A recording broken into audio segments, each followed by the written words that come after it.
in order to address these very severe problems that we are facing as a human race, I think it is very important that countries like Pakistan and India can sit down across the table from each other and resolve their differences in a spirit of cooperation and harmony that is now more urgent than ever before. The biggest issue that Pakistan has faced is that we have been unable to consolidate and institutionalize democracy in our political system.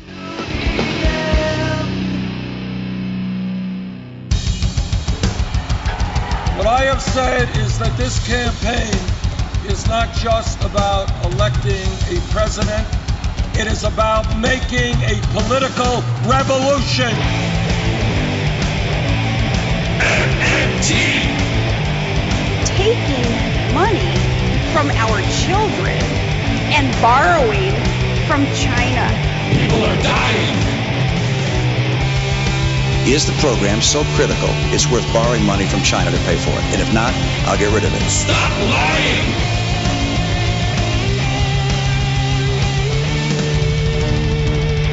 I want the truth!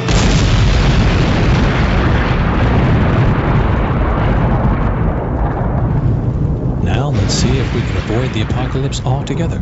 Here's another episode of Macro and Cheese with your host, Steve Grumbine.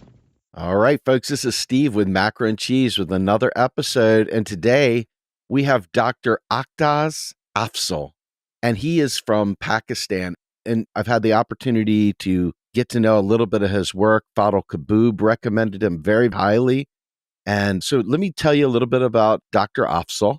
He attended the Ohio State University, where he earned his bachelor's in political science and economics with a minor in Farsi. In 2006, he completed his master's in political science from the Ohio State University and returned to his native Pakistan.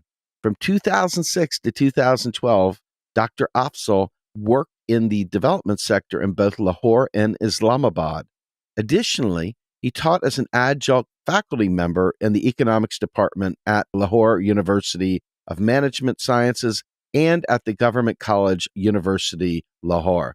In 2011, Dr. Afzal won the prestigious Fulbright Scholarship to pursue a doctorate in economics at the University of Missouri, Kansas City. In 2013, Dr. Aqdas interned at the United Nations in New York City.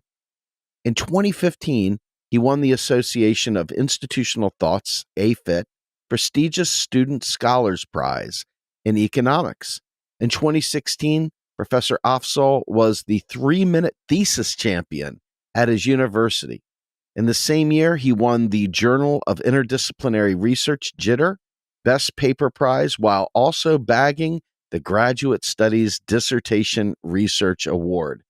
And he also does some great writing. In particular, one of the recent things I got to read from him was called The Beginning of History at a publication called Dawn.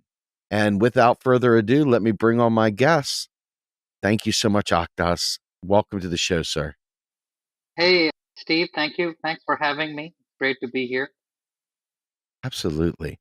We've been doing a tour around the world and trying to explore modern monetary theory, macroeconomics, socio-political issues, geopolitical issues, and the impacts of this heterodox school of thought that relies on history and so many other interdisciplinary facets that impact macroeconomic thinking. And so now we're heading to Pakistan, and can't think of anyone better to talk about it than you, sir. Thank you so much. I'm really excited. I have been listening to your podcast, your work for some time, and I was really excited when you approached me. And I've been looking forward to speaking with you about all these very important issues. Well, thank you so much. So we mapped out a 3-part interview. You started off with the concept of a false dawn, basically how Pakistan's independence from Britain in 47 turned out to be a false dawn. And we're going to talk a little bit about the extension of the neoliberal project and how after these elections, Pakistan got embroiled into the neoliberalism project. And then we're going to end up with dark messiahs and basically how Pakistan's external conflict between civilian military is now changing into a conflict between democracy, fascism. And so this is going to be a very well-rounded podcast, a lot of different facets. Hopefully we'll talk a little bit about the IMF and the way that the United States and Western nations have predated on countries around the world to serve as their natural resource depot, if you will. And so let's jump right into it. Let's start with this concept of the false dawn. Why don't you set the stage for us? Sure. So the idea of false dawn has to do with Pakistan's independence. For those of you who probably don't know this, Pakistan and India used to be one country before 1947, and they were ruled by Britain through this very draconian system of controlling India that was known as the British Raj. And in 1947, Pakistan becomes an independent country. So that was almost 75 years ago. But that independence was incomplete, Steve, because this new country did not have much infrastructure. It did not have much to speak in the way of any economic base, and it did not even have its own independent central bank. However, this new country did inherit two very interesting institutions from the British Raj. The first one was the British Indian military, of course, because as you know, the British had recruited hundreds of thousands of soldiers from India for all their major wars, the First World War, then the Second World War. And so the first institution was the British Indian military. However, the second institution was called the Indian Civil Service, which then subsequently became the Civil Service of Pakistan. But for American audiences, when you use the term civil service, it sounds like something very benign. Somebody working in a DMZ would probably qualify as civil service. But the civil service that we are talking about here, the Indian civil service, or something that became the civil service of Pakistan, was a very, very unique institution. It was an institution that was labeled as the steel frame that governed India. And the idea was that you basically had this collection of Oxford and Cambridge educated white men who were basically all in control in particular districts of India. So one white person, white men, and these were usually white men, would act as a revenue collector in a particular district. This person would also control the local police. This person would also maintain law and order.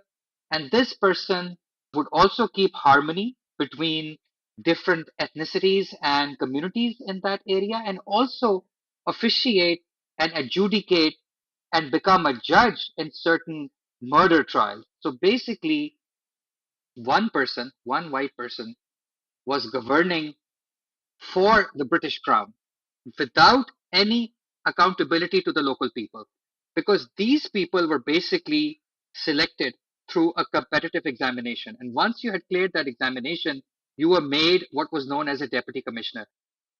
And the point to remember here, Steve, is that the British were in India not to govern. They were in India to extract surplus and to maintain what they called law and order. And so the British left without giving the local people any taste or mechanism for bringing about accountability or democracy, but they did leave behind these two very almost draconian institutions for keeping law and order.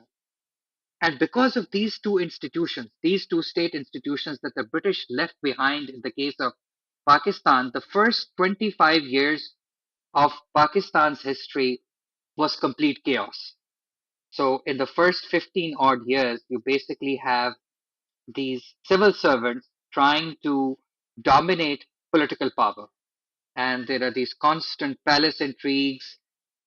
There is influence from foreign powers, so on and so forth. And then finally, in 1958, you get Pakistan's first military coup, first military government.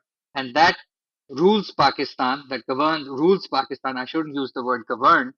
It rules Pakistan until 1970, which is when Pakistan has its first universal franchise democratic election. And the result from these elections was not particularly salubrious. And as a result of these elections and all the intrigue that had gone into preventing the people from getting power, the country is dismembered into two separate countries. The western wing of the country became what is now known as the Republic of Pakistan, and the eastern wing became what is now known as Bangladesh. And this separation of Pakistan, first the separation of India into two countries, India and Pakistan, was a humanitarian crisis. There was genocide. According to different calculations, almost 1.5 billion people were killed in the partition or independence that happened in 1947. And then subsequently, when Pakistan gets separated into two different countries, that was again a very, very horrific affair. So this is where this idea of false dawn comes from. The generation that had struggled and the generation that had made so many sacrifices to provide independence to Indians or Pakistanis, these were people that were hoping for a very, very bright future. They wanted to live in a country where they could really exercise their democratic rights as well as their economic rights. But reality turned out to be very, very far from that dream. So hence, I gave this first part of this interview this title, False Dawn. And so this is what the idea of the false dawn is all about. Steve? It seems like India and Pakistan are mortal enemies. Am I mistaken? It seems like climate change hitting the two and causing migration could be one of the single most devastating consequences of the modern world. I'm just curious if that's the way it is.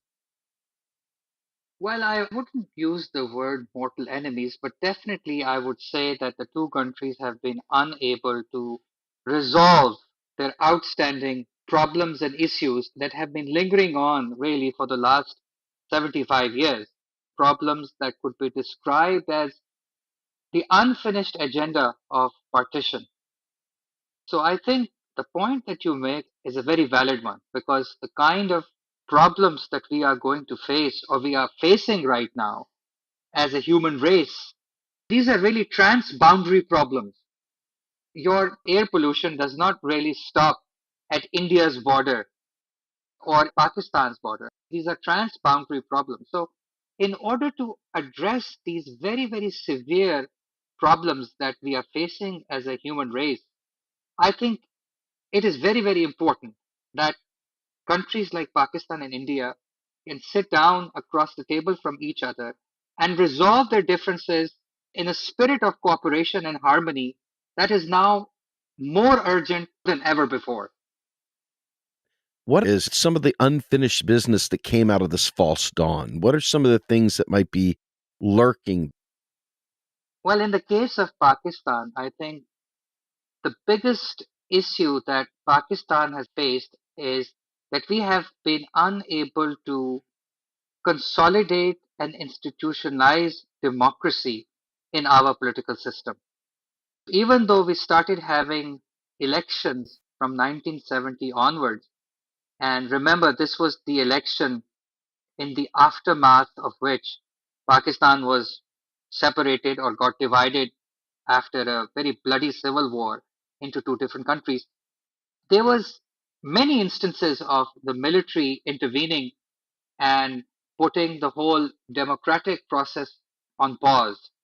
And so, even to this day, democracy has not become consolidated or institutionalized in the case of Pakistan. So, I think if you read any of the main thinkers in the world right now, like Ajim Oglu or some of the other people who write about institutions, there is now very wide agreement on the fact that for any society that wants to move in the direction of a better quality of life, and this comes directly from their book, The Narrow Corridor, I guess, which is all the rage in the US, the first and the most important thing they must do is to develop political institutions.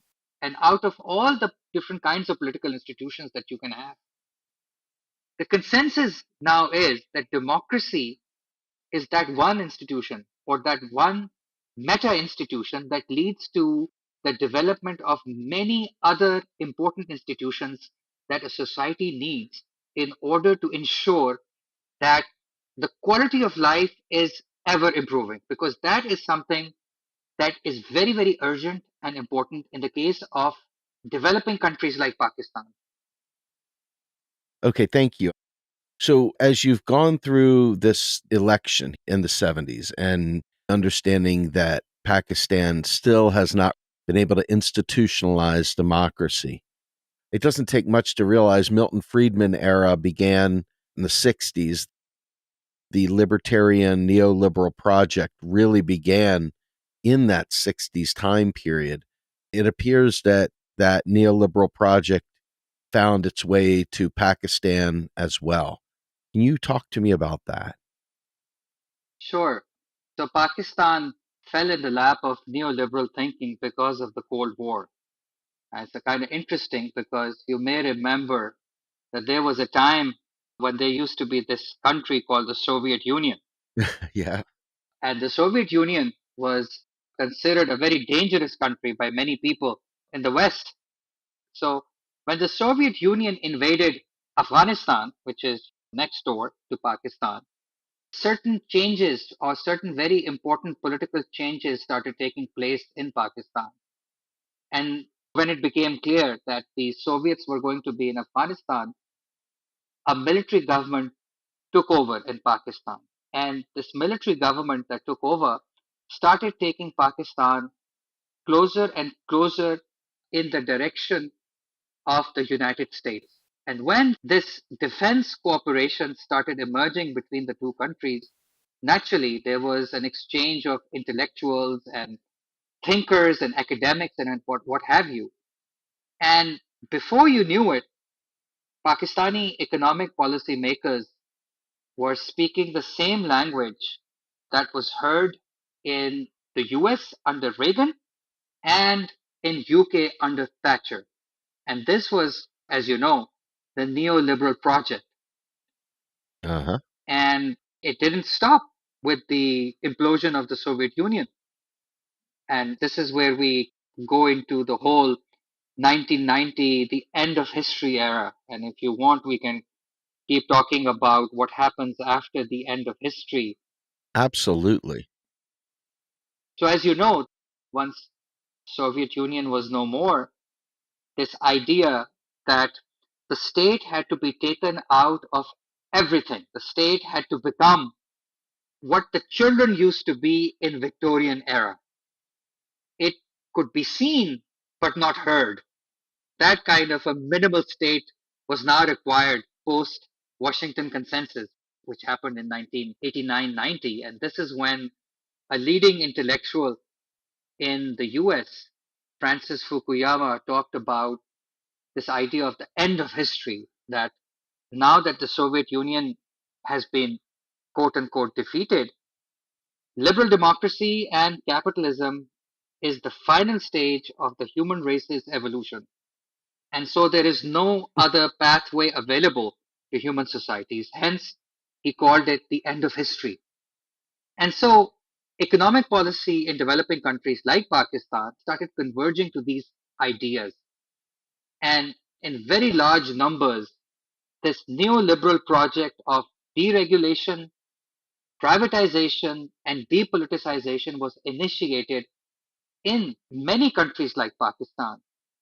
And the results of those steps that have been taken in the 90s, they have not really made much of a difference.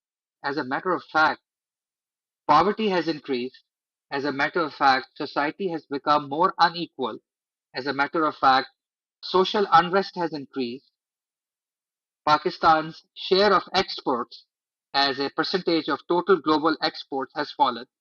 So, in a sense, even though we've been following this advice coming from international financial institutions like the IMF and the World Bank, because these institutions represent the neoliberal project, it hasn't really worked for countries like Pakistan. So where Pakistan has followed this advice, it hasn't really worked for us. So I think it's time that thinkers in Pakistan or in countries that resemble Pakistan can come up with alternative pathways or alternative theories, how to go about in this journey towards economic growth, development, and a better quality of life.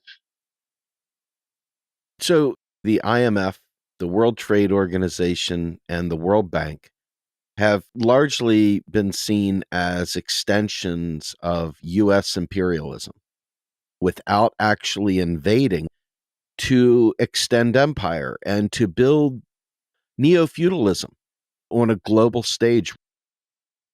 We see this happening now with Ukraine and Russia and the IMF's hooks into Ukraine. And we've seen this throughout the global South as a whole.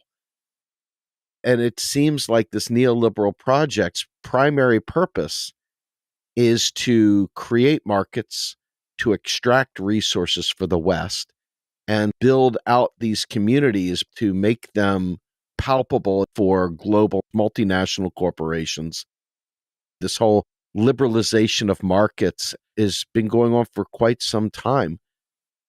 What is the state of Pakistan in terms of foreign debt and where they fit in quality of life today?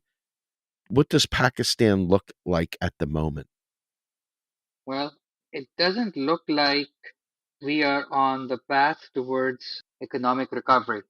Like I said, we've been following the advice of all these various international financial institutions, the World Bank, the IMF, but for various reasons that you have explained just now, poverty has increased, quality of life has decreased, and we are now facing some pernicious and tough economic challenges, especially in this wider region. You may have been reading about what's happening in Sri Lanka of late. And although the situation in Pakistan is not that extreme, but I think if left unchecked, it could very well progress in that direction. And Sri Lanka is a great example of how, even though they have tried their best to follow the advice coming to them from these different institutions, economy is going through a full and utter meltdown at the moment. And it's a classic balance of payments problem. It's a classic balance of payments crisis. You know the way WTO tells all these different countries that you have to have free trade. Well, the problem with countries in the global south is that where a very large segment of their population, the so-called rich people, have all the resources to import all the luxuries that anybody would want to enjoy in any of the developed countries of the world, they simply don't have an export base. They simply don't have a diversified export base to pay for those imports. And as a result, before you know it, foreign exchange runs out, and then you are staring down the abyss, just like Sri Lanka is staring down the abyss right now. So it's not just Pakistan that is facing these problems, having followed the advice coming from these international financial institutions. These are many more countries, and Sri Lanka is one example right in front of you in the wider region that is also facing a very challenging economic situation right now. If I'm looking at this clearly, one of the things that jumps out at me is this balance of payments story. And for the audience that maybe isn't familiar, and we've covered this with Bill Mitchell several times, with Warren Mosler, but the way I understand this is countries that don't enjoy full monetary and resource energy sovereignty have to have reserves of whatever foreign currency that they're trying to do business in. That's right. And if the foreign reserves are used up by the rich buying luxury items for themselves, the basic imports that are life sustaining for the rest of the community isn't there. And so now you are short on the reserves you need to make those import purchases. And this puts a country into a very precarious position where they are then forced to take out loans from the IMF. And this is when the structural adjustments are brought forward and Right. austerity as their Yep. pathway forward. Yeah. So I think two or three things that you said were very important.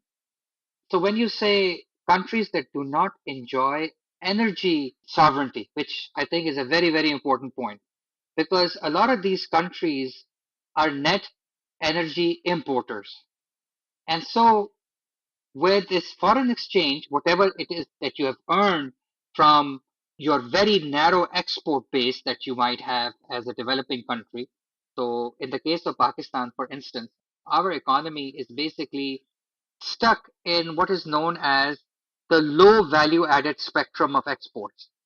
So first of all, we focus on a sector that doesn't really earn you a lot of foreign exchange. So Pakistan's main export base is focused on the textile sector. Textiles are something that the UK or Britain was making during the Industrial Revolution 200 years ago. The Industrial Revolution was all about textiles, textiles based in Lancashire. So you can have this idea how dated this technology is. Countries that now make a killing when it comes to earning foreign exchange are now exporting silicon chips. They are exporting all these technical gizmos. In the case of India, for instance, it's now leapfrogged over agriculture and manufacturing, and now it's earning foreign exchange because of services sector. So when we talk about countries like Pakistan, I mean, we are stuck in the low value added corner of this value added export spectrum. So we cannot earn a lot of foreign exchange, and whatever little foreign exchange we earn, that is then used up by the rich people who import all these luxuries, these Audis and Mercedes and what have you. And then no foreign exchange is left behind to import the real essentials like fuel, like medicine. And so when this happens, a country is said to be going through a balance of payments crisis. And in order to avert this, countries have no recourse but to go to the lender of last resort internationally, which is the IMF, and basically ask them to bail them out. And the IMF does bail countries out, but it comes with some very stringent conditions, or what are called conditionalities. And these conditionalities or conditions basically focus on extending or reinforcing the neoliberal project, basically trying to get the state out of economic management, moving in the direction of market fundamentalism. So when we talk about taking the state out of everything, we are also talking about curtailing expenditure, because if the state is shrinking, then the overall expenditure that that state was making also shrinks. And that's where austerity comes in. So the advice that is given to developing countries or countries in the global south whenever they face a balance of payments crisis by the IMF is austerity. And this is very, very strange, the whole idea of being advised by the IMF to practice austerity. Because you know what? I have been following very, very closely the advice that has been coming out of the IMF for developed countries since COVID-19 raised its ugly head. And you would be very surprised to find out that developed countries are being told by the IMF to use fiscal stimulus, which is the opposite of austerity. But when the IMF goes to developing countries, which desperately need fiscal stimulus because they are poor countries, they are being told to practice austerity, which doesn't make sense one bit. And this basically points you in the direction of double standards that these international financial institutions practice when it comes to engaging with countries in the global south.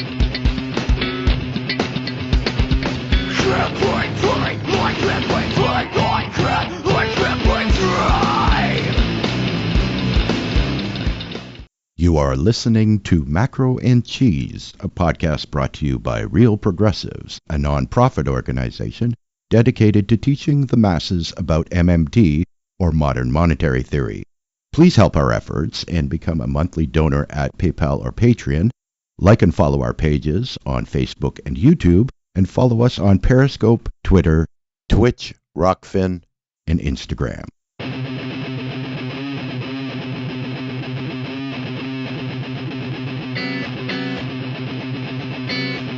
My tolerance, trying my patience, and never want to see me. It's another way, and I'm tired of the lies you tell me. Lies you tell me. It's also my tolerance, trying my patience, and never want to see me. It's another way, and I'm tired of the lies you tell me. Lies you tell me. I appreciate that explanation very much. Let me ask this follow-up question then.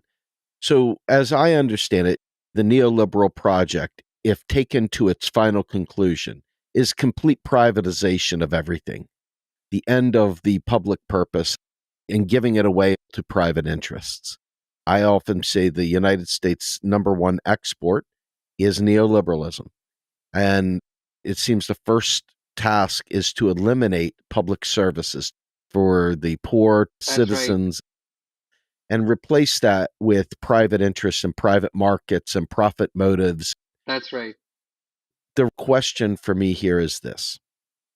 I know that MMT explains macroeconomics wherever it is around the world, but the spectrum of sovereignty that Fadl Kaboub and Ndongo Sambasila talk about at the nation state level, and how the governments, which have infinite power over their currency, as long as something is for sale in the nation's unit of account, they can purchase these things. So a country like the United States, it's often called the richest country on earth. You watch the government intentionally withhold its fiscal power. For developing nations such as Pakistan, who's still struggling with issues of democracy, the output of neoliberalism in the United States is brutal. I can only imagine what it's like in a nation that doesn't have the development capabilities and lack of sovereignty for various goods and services, how brutal this can be. Can you elaborate on that? Sure. So, whatever is happening between IMF and developing countries of the global south, so we talked about the fact that this one institution, the IMF, that gives one piece of advice to developed countries. It tells them, look, you have to spend more from the fiscal side because this is what is required right now. But when the same institution goes to developing countries, it gives them completely different advice. It asks them to practice austerity.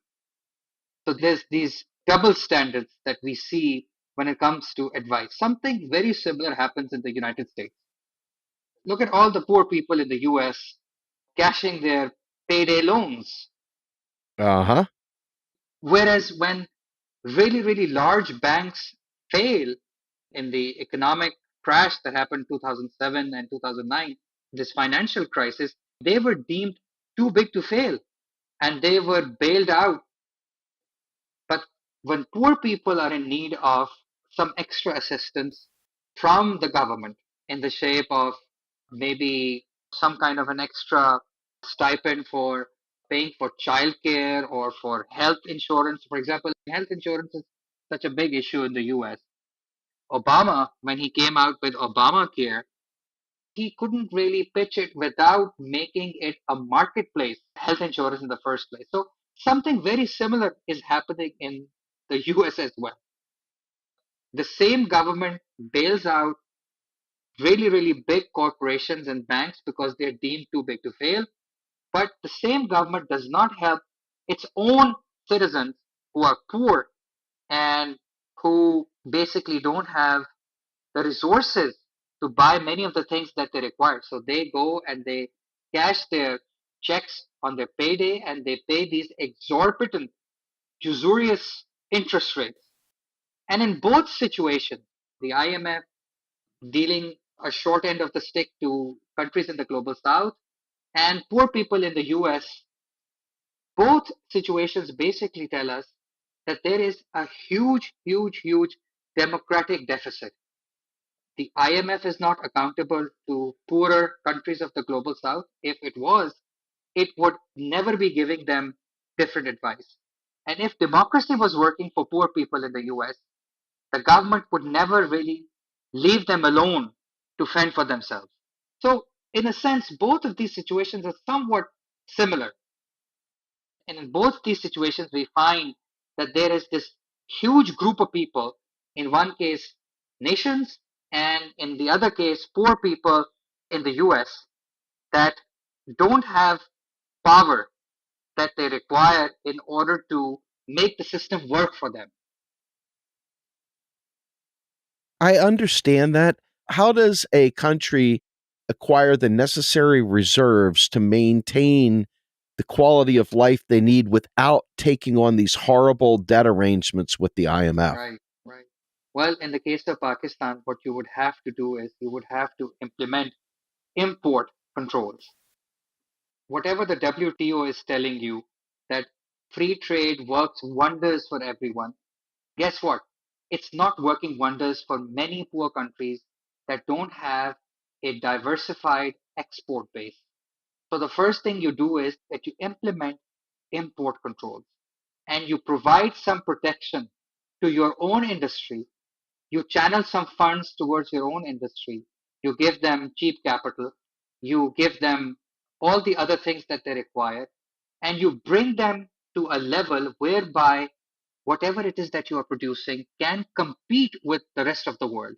And that's when you open your economy. And this is an idea that is known as import substitution industrialization. Many countries in the world have successfully practiced this against the advice of international financial institutions. This is exactly how India developed its industrial base. And once they were ready to compete with the rest of the world, they opened their economy in the year 1991. The work of Ha Jun Chang is another example of this idea when he talks about this in his book, Kicking Away the Ladder. The work of Mariana Mazzucato also talks about how the state must take a dominant role in developing an industrial and an export base before opening up the economy. So that's the first thing you do. You control the number of imports you can make, you conserve your foreign exchange, and you develop your indigenous capability to the level where you can compete with the rest of the world. And once you have achieved that, that's when you open your economy. So, in a system of free trade, which is what WTO and the IMF is telling countries in the global south, they are never going to be able to achieve the number or the size of foreign exchange reserves that would make them comfortable. They are basically going to go from one balance of payments crisis to another. And every time the IMF is going to bail them out, and every time they get bailed out, they are going to have to accept stricter and stricter conditions coming from the IMF. So it's an unending cycle, really. You wrote an article just a couple days ago on the beginning of history. And one of the quotes, the world seems to be re-entering a Hobbesian phase, complex, chaotic, and violent. It seems like this is an important point to talk about how history repeats itself and how some of these ideas that were once long forgotten come back to life. For me, I'm an unabashed socialist at some level. I don't find beauty and glory in capital. I struggle with the exploitation and the extraction, and I don't appreciate the neo-feudal approach to things. So I don't flinch and cringe when I see the word communism as much as I do capitalism, honestly. So talk to us a little bit about this concept of the beginning of history. Okay, interesting that you asked that. You remember I mentioned the work of Francis Fukuyama, who wrote this very interesting essay, and then he later turned that into a book, The End of History, in which he argued that since the Soviet Union had collapsed, capitalism and democracy were the final points in the human race's evolution, and no more pathways were available, and hence this was the end of history. Well, this idea is not a new idea. This idea that history travels in a straight line, that it's unilinear, that it's unidirectional, is an old idea, especially came on the scene after the end of the Second World War, when all these new countries started emerging in Africa and Asia. And so this new theory developed that was called Modernization Theory, which argued that these new countries in Asia and Africa, it was a foregone conclusion. They were going to become Western style liberal democracies. But for some of them, it could take a very long time. And in order to assist these countries in their journey towards becoming Western style liberal democracies, which was deemed inevitable because history traveled only in one direction from the past to the future, various departments and agencies were set up by the US. USAID is one example, this agency that was set up to assist these countries. Well, we have seen in the last few years that history doesn't really travel in a straight line. Structures, people, variables, even if they have been relegated to the so called dustbin of history, keep making their comeback. So, history, for the lack of a better word, is definitely cyclical. For a very long time, things seem to be moving in one direction, but there are always inflection points. And we seem to be going through another inflection point, especially with the recent events that we have witnessed in the Russia Ukraine conflict. Russia is a country that went through shock therapy that was undertaken by experts coming from the World Bank and the IMF. These experts were basically telling Russia how to open its economy, how to change over from communism, socialism to a market based economy.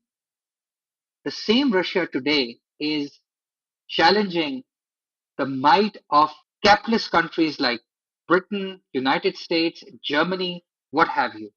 So what we have seen is that there is no end of history really. History is cyclical. And that's why I called my latest op-ed, the one that you referred to, the beginning of history. So it's kind of a play of words. I've used this title to show that there was no end of history really, which is what Fukuyama talked about. It's the opposite of the end of history. And so I'm calling this the beginning of history. And that's what the whole idea is about. So, with that in mind, I think the other aspect of this is you see the rise of fascism around the world in the Amazon with Bolsonaro and other strongman states, the Nazification of aspects of Ukraine. Talk to me about the rise of global fascism. Right. So again, this takes us back to the idea of history not traveling in a straight line, history being cyclical. Variables, structures, and people keep making their comeback. And so it seemed to us that the idea of fascism had died with the death of the Third Reich or with Mussolini's Italy or what have you. But of late, what we have seen is that fascist ideas or fascism or fascist political parties are again rearing their ugly head all over the world. And in order to understand the rise of fascism, of fascist tendencies in so many different societies around the world, we really have to think very, very deeply about what it is that leads to the rise of fascist tendencies in different societies. So I think in order to theorize about what brings about fascism or fascist tendencies, we have to go back in history and study and see what were some of the reasons that were bringing about such fascist tendencies in Germany and Italy and then in other places around the world. So I know this is going to make many people uncomfortable, but one of the explanations or one of the ideas attached to the rise of fascism in Germany was this sense of an overlapping crises that the people in Germany started feeling. There was this economic crisis that really began with the Treaty of Versailles. And here is where I would like to bring my favorite economist, John Maynard Keynes, into the picture. And Keynes writes this book, The Economic Consequences of the Peace, in 1919. And he warns about the situation in Germany. And he says, the kind of reparations that you are putting on Germany, you are basically pushing them into a corner. And then he's proved right. So there is a sense of overlapping crisis. I mean, there is this hyperinflation that happens in Germany. There's these reparations. And on top of all that, you get the Great Depression in 1929. And all these different crises that people were facing, out of this chaos and crisis comes this messianic figure, this father-like figure that promises a solution to all your problems, and who also provides you with this idea of a prior golden age. So whenever we talk about this fascist message, there is always this idea of taking people back to the prior golden age. So in the case of Trump, he always talks about make America great again. So America was great, and now he wants to make it great again. Same is the case with Mussolini. He would always talk about the great Roman Empire. And so this is how fascist tendencies arise. So there is the sense of an overlapping crisis. There is an emergence of this father-like, charismatic, messianic figure that promises an end or a solution to all your problems, and the role of technology. And the role of technology hasn't really been studied very well. So in the case of the 20s and the 30s, there were these new technologies that were being used very, very effectively. In the case of Germany, the use of radio. And then, I don't know if you've seen this documentary, The Triumph of Will, made by Leni Riefenstahl, who uses this new technique of documentary filmmaking. Oh, yes. To glorify Hitler as the person who was going to bring about a end to all the problems being faced by the German people. And fast forward to what we've been facing since the financial crisis of 2007 and 2009, you first see the emergence of fascist political parties in Europe. You have Golden Dawn in Greece. You have these other fascist political parties and movements rearing their ugly head everywhere in the world. And then new technologies, social media, reaching out to so many different people has never been easier, through Twitter, through WhatsApp, Facebook. So this is the kind of new technology that has really played a huge role in resurgence of fascist tendencies, because now I think the growth engine of capitalism is finally slowing down. And the kind of improvements in people's quality of life that was happening year after year after year, it's no longer available. I think for the first time, many people in the US are now seriously thinking that the lives of their children in the future are not going to be as good as their lives. And I think this is a very new feeling that people are having in countries like the US. So, in all of this chaos, climate change, not having enough growth, inequality, poverty, what have you, you have the emergence of these messianic figures who are now promising you a solution to all your problems, while very, very efficiently and productively using these new technologies, which are making the dissemination of this message very, very, very easy and cheap at the same time. So there you have it, a theory of fascism, Steve. It's an important one, too, because what we had January 6th, right, what they're calling the insurrection. Right. And regardless of who started what, you have a group of people who are genuinely outraged and dissatisfied with life in America. And you have the neoliberal faction, which is the Democratic Party, that have presented they're the blue-collar people, they're the union supporters, while showing absolutely zero evidence of doing any of the things they say, because neoliberalism is a subcomponent of fascism, and they both require scapegoats, and they both have a bunch of other socio-political angles that create good guys and bad guys. They thrive on constant conflict as opposed to cooperation and peace. And so people did everything they could to bring about a Treaty of Versailles, if you will, on the Donald Trump gang with absolutely nothing to show for it. No student debt forgiveness, no Medicare for all, no job guarantee, no Green New Deal, no payments during the pandemic, nothing for the people. And there's Donald Trump going, I can make America great again. There you go. Yeah. And now Biden's in, and Biden has produced absolutely nothing. And I'm sorry to those people out there who felt like we've got to do everything in our power.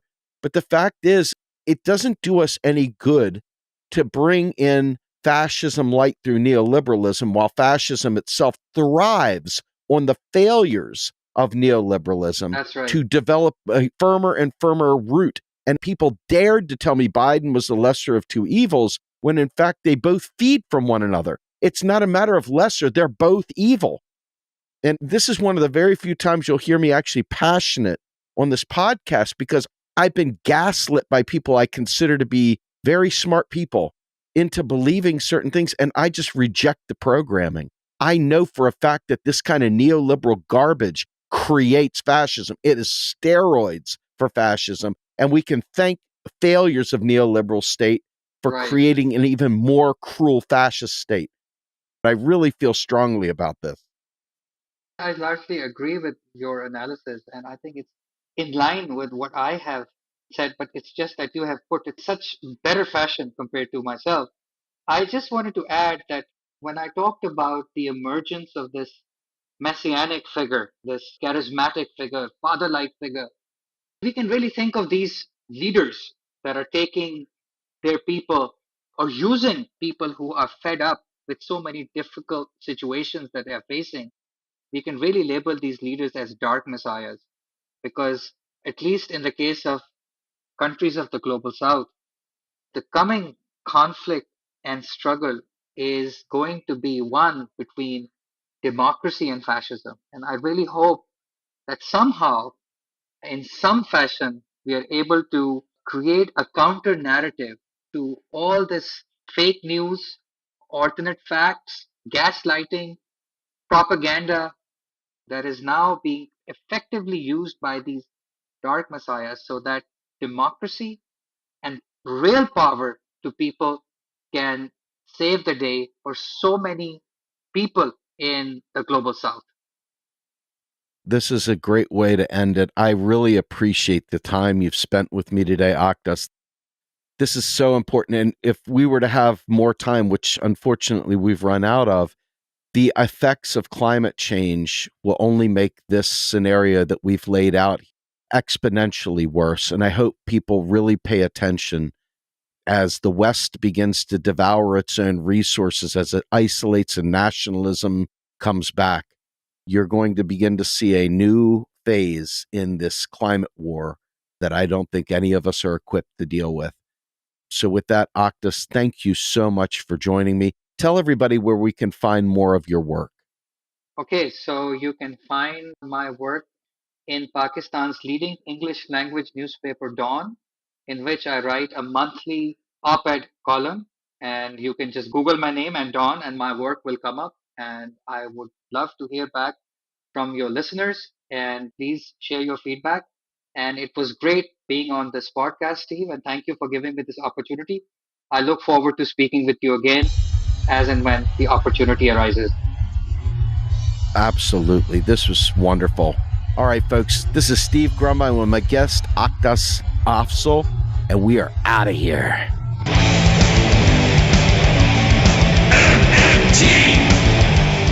Macro and Cheese is produced by Andy Kennedy. Descriptive writing by Virginia Cox and promotional artwork by Andy Kennedy. Macro and Cheese is publicly funded by our Real Progressive Patreon account. If you would like to donate to Macro and Cheese, please visit patreon.com/realprogressive.